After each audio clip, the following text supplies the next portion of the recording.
عوام کی جیب خالی ہے تو پھر بجٹ جعلی ہے۔ نئے میزانیے کے ہر صفحے پر صرف مہنگائی مہنگائی اور مہنگائی درج۔ 3 سال میں مزدور کی تنخواہ 18% کم ہو گئی۔ بے روزگاری کی شرح بھی بلند ترین سطح پر۔ 2 کروڑ پاکستانی خط غربت سے نیچے چلے گئے۔ 1 کروڑ نوکریاں اور 50 لاکھ گھر کہاں ہیں؟ ترقی کے لیے مل کر چلنا ضروری۔ چور چور کے نعروں سے قومیں نہیں بنتی۔ نئے پاکستان سے تو پرانا پاکستان ہی بہتر تھا۔ شہباز شریف کا قومی اسمبلی میں دھواں دھار خطاب۔ تنخواہوں میں 20% اضافے کا مطالبہ۔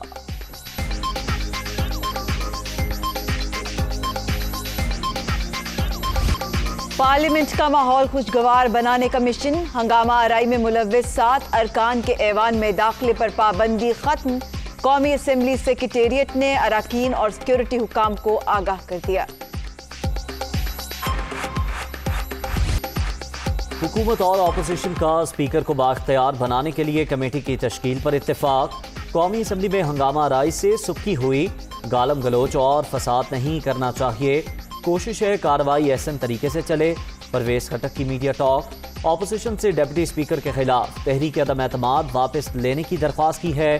اچھے ماحول کے لیے آگے بڑھنا چاہتے ہیں۔ فواد چودھری کی گفتگو۔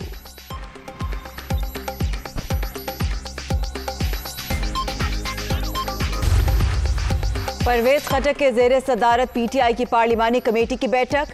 شیریں مظاہری اور علی نواز آوان میں تلخ کلامی۔ اتنا ہنگامہ نہیں کرنا چاہیے تھا۔ شیریں مظاہری کا موقف، وہ ہماری خواتین کو گالی دیں تو کیا ہم خاموش رہیں؟ علی نواز آوان کا جواب۔ پی ٹی آئی اور اتحادی ارکان میں بھی تلخی۔ اتحادی جماعتوں کا رویہ منافقانہ ہے۔ اسلم خان کی تنقید۔ ہر بات میں اتحادی جماعتوں کو ذمہ دار نہ ٹھہرایا جائے۔ سائرہ بانو کا مشورہ۔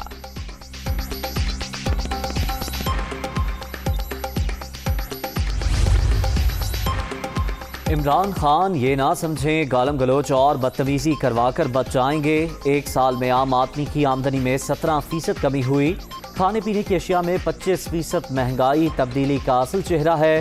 بلاول بھٹو کی تنقید۔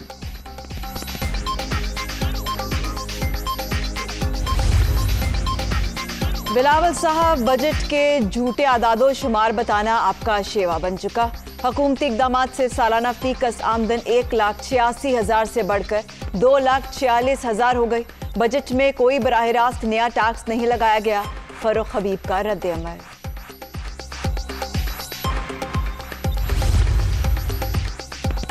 گالی دینا پنجاب کی ثقافت نہیں، لیگی رہنماؤں کا کلچر۔ کیا اپوزیشن نئی نسل کو گالیاں دینے کا سبق سکھا رہی ہے؟ اداروں پر حملہ کرنا اور متنازع بنانا نون لیگ کا وتیرہ رہا ہے۔ وزیر اعلیٰ عثمان بزدار۔ روہیل اصغر کے بیان کی مذمت۔ نون لیگ سن لے، جعلی خادم اعلیٰ کی گھسی پٹی فلم بھی نہیں چلے گی۔ بھگوڑے ہدایت کار۔ لندن میں خاموش فلم ساز رائیونڈ بیٹھی ہے۔ پرچی شہزادہ اب شین لیگ کے ساتھ بھی ہاتھ کرے گا۔ فردوس عاشق آوان کا دعویٰ۔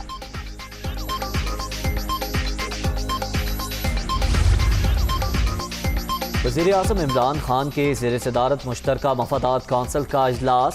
وفاقی وزراء اور 4 وزرائے اعلیٰ کی شرکت۔ پانی کی تقسیم کے معاملے پر غور۔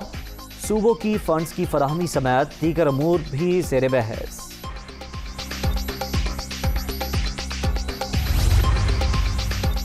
دھاندلی روکنے کے لیے الیکٹرانک ووٹنگ مشین کا استعمال واحد آپشن۔ اوورسیز پاکستانیوں کو انتخابی عمل میں لازمی شریک کریں گے۔ وزیر اعظم کی انتخابی اصلاحات سے متعلق اجلاس میں گفتگو۔ عمران خان کو الیکٹرانک ووٹنگ مشین کے استعمال اور قانون سازی پر بریفنگ۔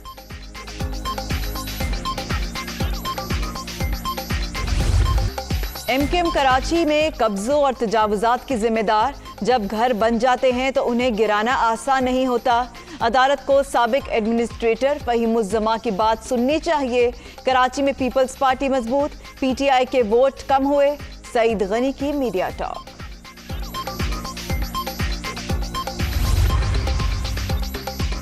وفاق سندھ کے معاشی قتل میں مصروف۔ صوبے کے 84 ارب روپے روک رکھے ہیں۔ حق مانگنے پر سندھ کارڈ کھیلنے کا الزام لگایا جاتا ہے۔ اپوزیشن نے قومی اسمبلی میں جمہوری طریقے سے احتجاج کیا۔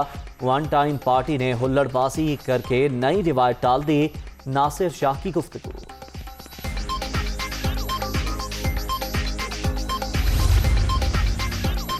IMF کے پاس جانے کے بجائے خودکشی کی باتیں کرنے والوں نے قوم کو بھکاری بنا دیا۔ 3 سال میں 3 وزرائے خزانہ تبدیل، بے روزگاری 33 سے 85% تک پہنچ گئی۔ بجٹ محض الفاظ کا ہیر پھیر ہے، حمزہ شہباز کا پنجاب اسمبلی میں اظہار خیال۔ قومی بجٹ اسکیموں کی شرح منافع میں اضافہ، 10 سالہ ڈیفنس سیونگ سرٹیفکیٹس پر شرح منافع 9.35%، ریگولر انکم سیونگ سرٹیفکیٹس پر شرح منافع 8.76% کر دی گئی۔ بہبود، پینشنرز اور شہداء فیملی سرٹیفکیٹس پر شرح منافع برقرار۔ شہر قائد میں بادل برسنے کو تیار، کراچی کے مختلف علاقوں میں آج سے بارشوں کی پیش گوئی۔ صوبائی ڈیزاسٹر مینجمنٹ اتھارٹی کی متعلقہ اداروں کو ضروری اقدامات کی ہدایت۔